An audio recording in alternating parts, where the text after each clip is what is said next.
Hi guys, welcome to एडो medicine. तो हम यूनिट 30 कर रहे हैं, टाइप ऑफ सोशल मूवमेंट्स, जो कि आपके सोशोलॉजी ऑफ इंडिया MSO 004 के पेपर का है। और वैसे भी अगर आप कोई और प्रिपरेशन कर रहे हो UGC नेट UPSC, तो भी आप इस वीडियो को कंसिडर कर सकते हैं, बिकॉज मैंने फोकस सब चीज़ों पे किया है कि किस तरीके से सोशल मूवमेंट होता है, कौन से मेन उसके थिंकर्स हैं जिन्होंने उस पर काम किया है, तो सब कुछ है इसमें। तो देखिए, सोशल मूवमेंट को हम इस तरीके से डिफाइन कर सकते हैं कि एक कलेक्टिव एक्शन है, यानी बहुत सारे लोग एक साथ आते हैं और कोई सोसाइटल चेंज को अचीव करने की कोशिश करते हैं, समाज में कोई बदलाव लाने की कोशिश करते हैं। अब देखिए, कोई भी कलेक्टिव एक्शन को आप ये नहीं कह सकते कि ये सामाजिक मूवमेंट था ये या आंदोलन था। नहीं, हम हर मूवमेंट को नहीं बोल सकते। क्यों? क्योंकि मान लीजिए आपने एक साथ मिलके आप लोग सब लोग कोई कार्य करने चले गए, तो क्या आप उसको सामाजिक आंदोलन बोलोगे? नहीं।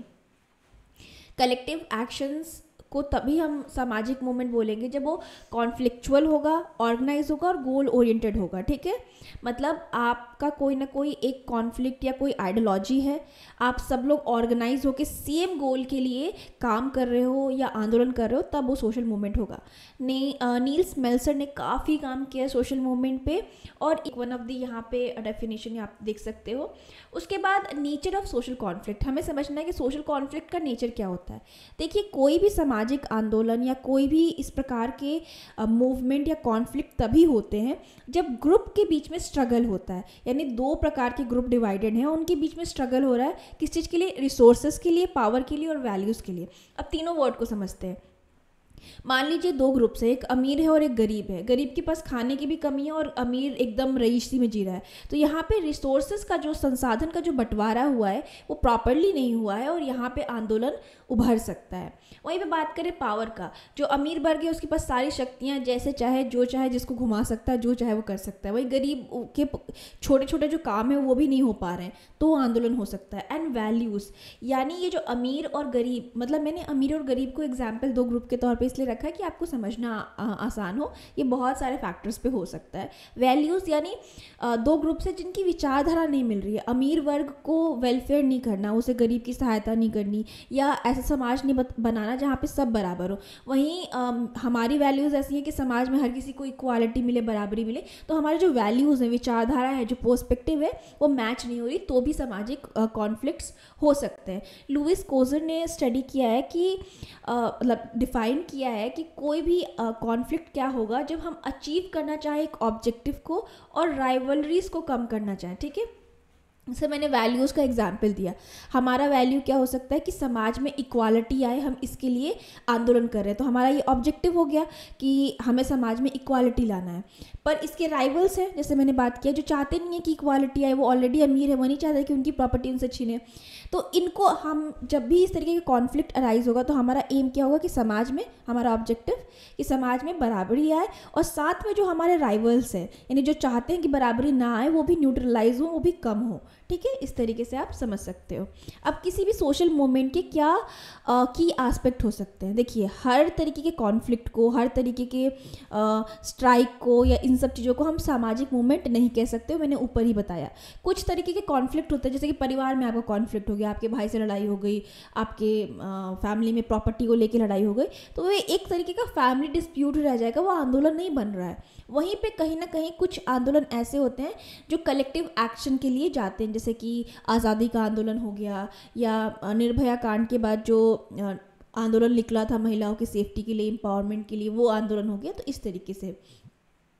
और मूवमेंट वो कब बनता है, आंदोलन कब बनता है, जब ग्रुप्स अपने आप को मोबिलाइज करते हैं, अपने आप को एकत्र करके खड़ा करते हैं अथॉरिटी या इंस्टीट्यूशन के अगेंस्ट। ठीक है, तो अब मान लीजिए कि निर्भया के एग्जाम्पल में हम क्या ले सकते हैं कि हम सारी महिलाओं और पुरुष, केवल महिलाएं नहीं, सब एक इंस्टीट्यूशन जो पेट्रियार्की है, पुरुष सत्तात्मक समाज है, जहाँ पे महिलाओं को उतना सम्मान नहीं मिलता या उनको अधिकार नहीं मिलते, उनकी अगेंस्ट में खड़े हो गए थे। ठीक है, अब कुछ हम एग्जाम्पल्स लेते हैं जो सोशल मूवमेंट्स के हैं। जैसे कि मान लीजिए पीजेंट्स जो हैं, जो खेतीहर हैं, जो किसान हैं, उन लोगों ने बहुत सारे ऐतिहासिक तौर पे आंदोलन किए हैं और आपने सब के नाम सुने होंगे, जैसे कि तेलंगाना, तेभागा, इस तरीके के आंदोलन। और ये आंदोलन का कॉज क्या था कि इन लोगों ने लैंड लॉर्ड्स के खिलाफ आवाज़ उठाया था। ये जो फ्यूडल ऑपरेशन था, ज़बरदस्ती उनको दबाया जा रहा था, उनका उत्पीड़न किया जा रहा था, ये कारण था जिसकी वजह से ये आंदोलन हुए। हमें इंडस्ट्रियल स्ट्राइक्स भी देखने को मिलते हैं कि बहुत लोग इंडस्ट्रीज़ में या ट्रेड यूनियंस आंदोलन पे बैठ जाते हैं, किसके खिलाफ?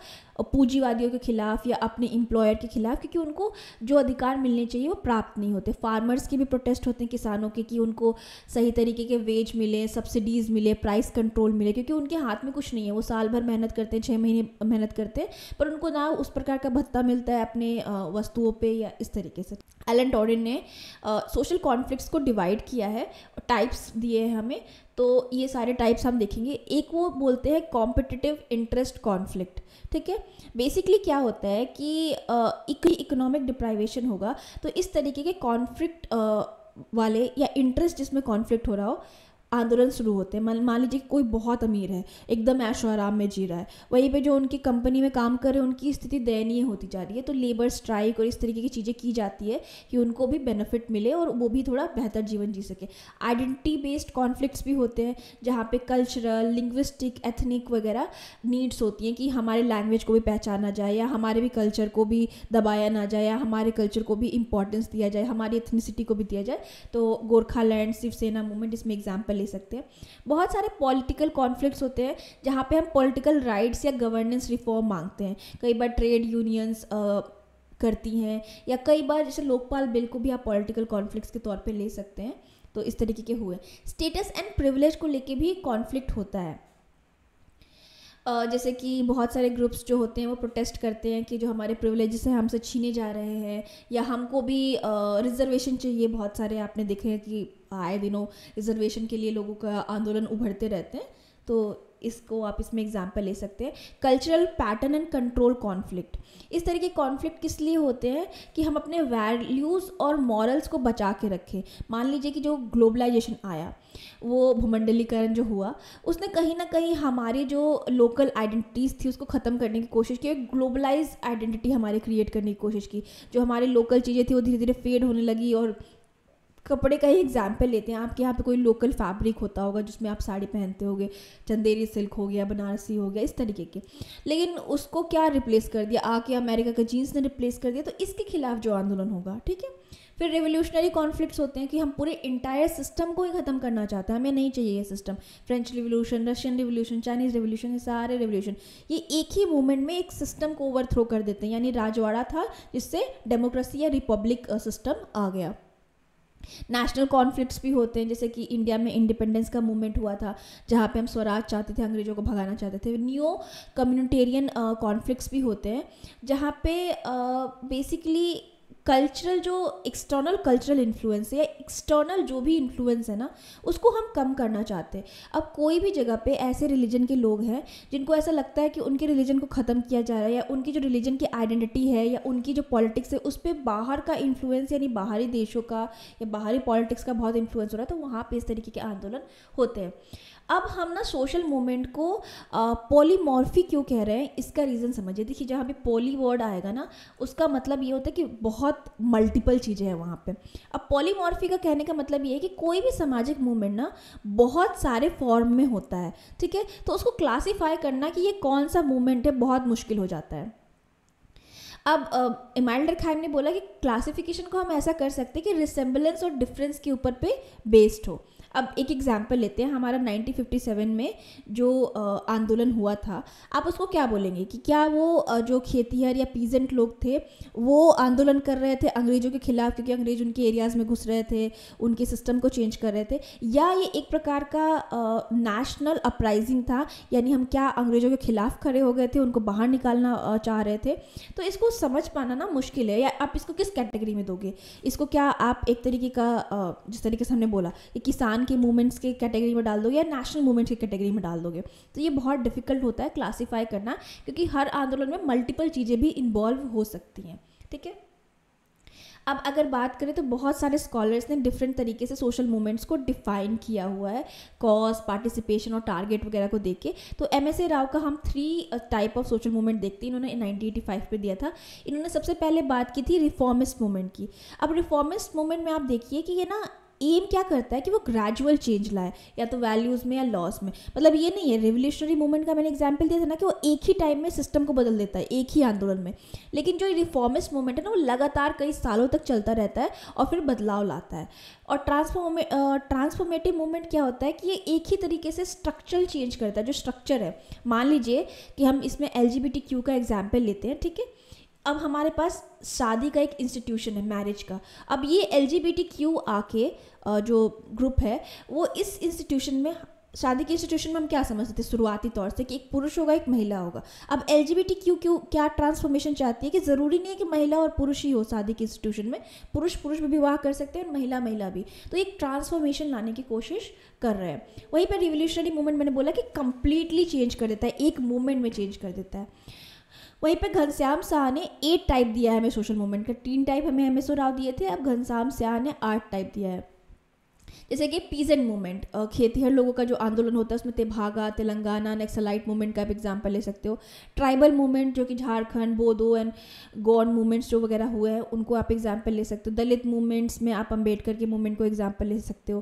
बैकवर्ड कास्ट ने बहुत सारे मूवमेंट्स किए हैं, जैसे कि मंडल कमीशन का प्रोटेस्ट था, वो भी आप इसमें ले सकते हो। वुमेन मूवमेंट में आप एंटी डाउरी मूवमेंट, चिपको आंदोलन, इनको ले सकते हो। स्टूडेंट मूवमेंट हो गया, जिसमें एंटी इमरजेंसी के खिलाफ हमने प्रोटेस्ट किया था स्टूडेंट्स ने, तो इसको ले सकते हो। मिडिल क्लास मूवमेंट्स में एंटी करप्शन मूवमेंट जो कि अन्ना हजारे ने किया था, या जो लोकपाल बिल लाने के लिए किया गया था।